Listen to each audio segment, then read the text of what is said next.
नमस्कार दोस्तों। तो ये शक्ति के नियम बुक का ये आज मेरा दूसरा वीडियो है, यानी हम आपका दूसरा नियम पढ़ेंगे। हम दूसरे यूट्यूब चैनल की तरह ये नहीं कि उसमें निचोड़ कर जो होता है से बताते, हम सीधा आपको इसमें लाइन बाय लाइन पढ़ के बताएंगे, ताकि आपको हम कोई अपना तरफ से फेरबदल या अपना मन से कोई घरंत कहानी नहीं बताएंगे। इसमें जो लिखा है स्पष्ट लिखा है इस किताब पुस्तक में, सो हम आपको पढ़ के दिखाएंगे। अगर आप लास्ट तक सुने तो शायद आपके जीवन में कुछ बदलाव हो। तो हम इस पुस्तक में आपको कोई फेरबदल करके नहीं, यानी हम जो पुस्तक में लिखा हुआ है सही बताएंगे। ये हमारा दूसरा वीडियो है, यानी इसमें 48 नियम दिए गए, जिसमें से पहला नियम हम बता चुके हैं। तो दूसरा नियम हम शुरू करते हैं। अगर आप पहला नियम जानना चाहते हैं तो हमारे यूट्यूब चैनल में दिया गया, उसमें आप देख सकते हैं। तो इसमें दूसरा नियम यह है, मित्रों पर कभी ज़्यादा भरोसा न करें, शत्रुओं से काम लेना सीखें। तो चलिए शुरू करते हैं। मित्रों से सावधान रहें। मित्र बहुत जल्दी से ईर्ष्या करने लगते हैं, इसलिए वे आपको बहुत जल्दी धोखा भी देंगे। मित्र भविष्य में कष्ट का कारण बन सकते हैं। इसके बजाय आप किसी पुराने शत्रु को काम पर रखेंगे तो वह मित्र से ज़्यादा वफादार होगा, क्योंकि उसे बहुत कुछ साबित करना है। दरअसल आपको शत्रुओं से नहीं बल्कि मित्रों से डरना चाहिए। अगर आपको कोई शत्रु नहीं है तो शत्रु बनाने के तरीके खोजिए। यह स्वाभाविक है कि ज़रूरत पड़ने पर हम अपने मित्रों को काम पर रखना चाहते हैं। यह दुनिया निर्मम है। आपके मित्र उसकी निर्ममता को कम करते हैं। इसके अलावा आप उन्हें अच्छी तरह जानते भी हैं। मित्रों के होते हुए किसी अजनबी पर निर्भर क्यों करें। दिक्कत यह है कि अक्सर आप अपने मित्रों की उतनी अच्छी तरह से नहीं जानते जितना आपको लगता है। मित्र अक्सर बहस टालने के लिए आपकी हाँ में हाँ मिला देते हैं, आपको कष्ट न पहुँचे, इसलिए वे अपने अप्रिय गुण छुपा लेते हैं। आप जब मजाक करते हैं तो वे थोड़ा ज़्यादा हंसते हैं। चूँकि ईमानदारी और सच्चाई से मित्रता की नींव मजबूत नहीं होती, इसलिए वास्तव में आपको यह पता ही नहीं होता कि आपके बारे में आपके मित्रों की असली भावनाएं क्या है। मित्र आपके मुंह पर तो यही कहेंगे कि उन्हें आपकी कविता बहुत अच्छी लगती है, आपका गाना बजाना बेहद पसंद है, आपके कपड़े का चयन बेहद सुंदर लगता है। हो सकता है वे सचमुच आपकी तारीफ़ कर रहे हैं, लेकिन प्रायः ऐसा नहीं होता। जब आप अपने किसी मित्र को नौकरी पर रखने का निर्णय लेते हैं तो आपके सामने वे गुण धीरे धीरे सामने आते हैं जिन्हें उसने अब तक छिपा रखा था। अजीब बात यह है कि आपकी उदारता के इस काम से संबंधों का संतुलन बिगड़ जाता है। सभी लोग यह महसूस करना चाहते हैं कि उन्हें यह अवसर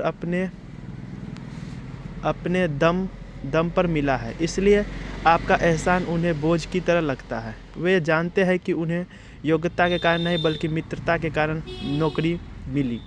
मित्रों को नौकरी देने में एक एहसान छिपा होता है जिससे वे मन ही मन परेशान हो जाते हैं। मित्रों को प्रयोग करने या उन्हें नौकरी पर रखने में समस्या यह है कि इससे आपकी शक्ति निश्चित रूप से सीमित हो जाती है। बहुत कम मामले में ही ऐसा होता है कि मित्र किसी काम के लिए सबसे योग्य व्यक्ति हो और आपकी मदद करने में सबसे सक्षम हो। अंतिम विश्लेषण में योग्यता और क्षमता मित्रतापूर्ण भावनाओं से ज़्यादा महत्वपूर्ण होती है। कामकाज की सभी स्थितियों में लोगों के बीच थोड़ी दूरी होना चाहिए। आप मित्र बनाने की नहीं बल्कि कोई काम करने की कोशिश कर रहे हैं, और मित्रता चाहे सच्ची हो या झूठी इस तथ्य को ढक लेती है। शक्ति की कुंजी यह है कि आपसे यह मूल्यांकन करने की क्षमता होनी चाहिए कि आपके सबसे ज़्यादा फायदा कौन पहुंचा सकता है। दूसरी ओर आपके शत्रु सोने की ऐसी अनछुई खान है जिसका दोहन करना आपके सीखना चाहिए। नेपोलियन का विदेश मंत्री टेरी रेड 1807 में इस निष्कर्ष पर पहुंचा कि नेपोलियन फ्रांस को बर्बादी के रास्ते पर ले जा रहा है, इसलिए उसके खिलाफ विद्रोह करना चाहिए। टेरी रेड सम्राट के खिलाफ षड्यंत्र करने के खतरे को अच्छी तरह जानता था। उसे एक साथी की जरूरत थी। उसने सोचा, इस तरह के अभियान में वह किसी मित्र का भरोसा नहीं कर सकता। उसके खुफिया विभाग के प्रमुख कोफे को चुना। जो उसका सबसे बड़ा शत्रु था, और उसने उसकी हत्या करवाने की भी कोशिश की थी। वह जानता था कि उन दोनों की पुरानी नफरत के कारण भावनात्मक समझौते का अवसर मिलेगा। वह जानता था कि कोफे उससे कोई आशा नहीं रखेगा। यह साबित करने के लिए जी तोड़ मेहनत करेगा कि टेरी रोड ने उसे चुनकर कोई गलती नहीं की।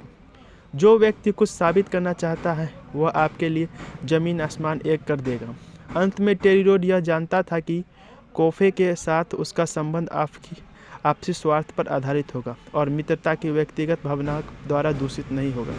इसका चुनाव सही साबित हुआ। हालांकि वे नेपोलियन को सिंहासन से उतारने में सफल नहीं हुए।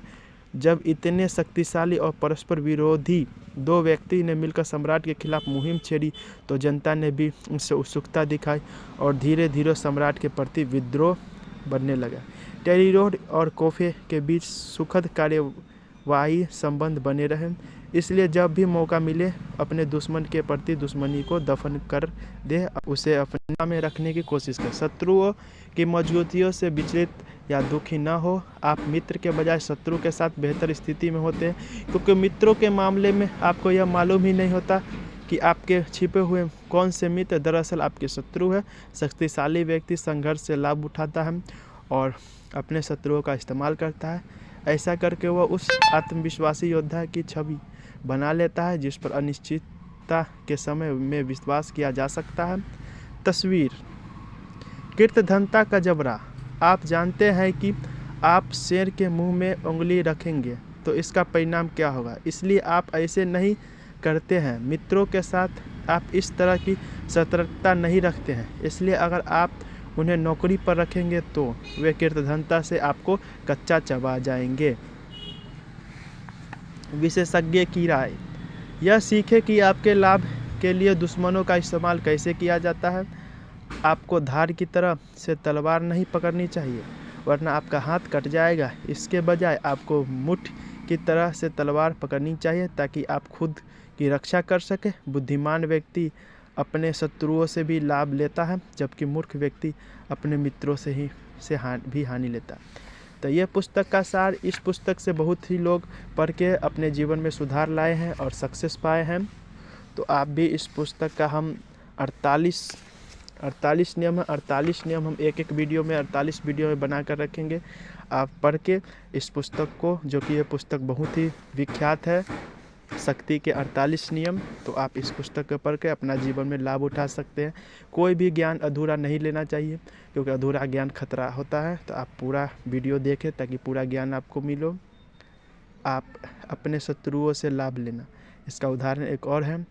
सम्राट हीरो को एक बार उनके एक शत्रु ने बताया कि उन्हें मुंह से बहुत बदबू आती है। सम्राट को यह बात बहुत बुरी लगी और महल के पहुंचते हुए उन्होंने रानी को फटकारा, तुमने मुझे कभी इसके बारे में क्यों नहीं बताया।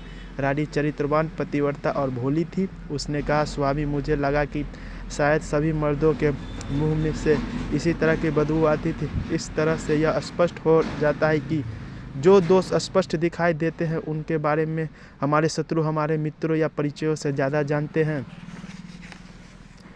किसी के दिन लाभ के बजाय नुकसान का बदला चुकाने के लिए लोग ज़्यादा तत्पर होते हैं, क्योंकि कृतज्ञ बोझ और प्रतिशोध आनंद है। यानी आप ये समझे कि कोई व्यक्ति आपको मदद किया है तो आप उसका मदद का कर्ज नहीं चुकाएंगे, लेकिन कोई व्यक्ति आपसे दुश्मनी किया है तो आपको दुश्मनी बहुत अच्छे से निभाते हैं, क्योंकि उसमें आपको आनंद आता है। तो ऐसे ही हम आपको वीडियो बना करेंगे। अगला टॉपिक हम बता देते हैं ताकि हम अगला वीडियो में बनाएंगे। अपने इरादे छिपा कर रखें, यह तीसरा नियम है जो कि आपको हम अगला वीडियो में बताएंगे। अगर हमसे कोई भूल चूक हो गई होगी पढ़ने में तो आप उसके लिए हमको क्षमा कर सकते हैं, और हमारे इस कीमती समय को आगे बढ़ाने के लिए हमारे चैनल को सब्सक्राइब कर सकते हैं। धन्यवाद।